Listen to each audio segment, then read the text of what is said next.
Bienvenue dans une 2 minutes patrimoine, nous allons continuer notre série sur les donations. Aujourd'hui, nous parlons de la donation transgénérationnelle. Qu'est-ce qui se cache sous ce terme bizarre? Alors, qu'est-ce qui se cache sous ce terme bizarre? Eh bien, un constat.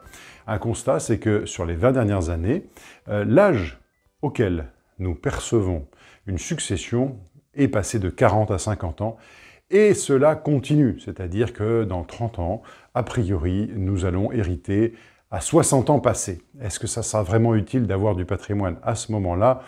Ce n'est pas sûr. Donc nous pouvons utiliser les donations transgénérationnelles. Cela veut dire que nous avons une personne qui a donné à ses enfants, donc on va dire les grands-parents donnés aux enfants, et les enfants se disent, en fait, finalement, quand nos parents décéderont, nous n'aurons pas besoin de ce patrimoine. Donc il serait utile de le transmettre directement aux petits-enfants. Nous sommes en 2022. En 2007, il faut savoir que les grands-parents ont donné aux parents la nue propriété d'un bien qui est situé, qui est une résidence secondaire ou un bien locatif. Aujourd'hui, en 2022, que disent-ils? Eh bien, ils vont proposer de faire une donation directement aux petits-enfants. On va en quelque sorte annuler ou reprendre la donation qui a été faite par les grands-parents aux parents pour la faire passer directement aux petits-enfants. Comme la donation initiale a été faite il y a plus de 15 ans. Qu'est-ce que cela entraîne? Eh bien, cela entraîne uniquement un droit de partage sur la donation. On ne va pas repayer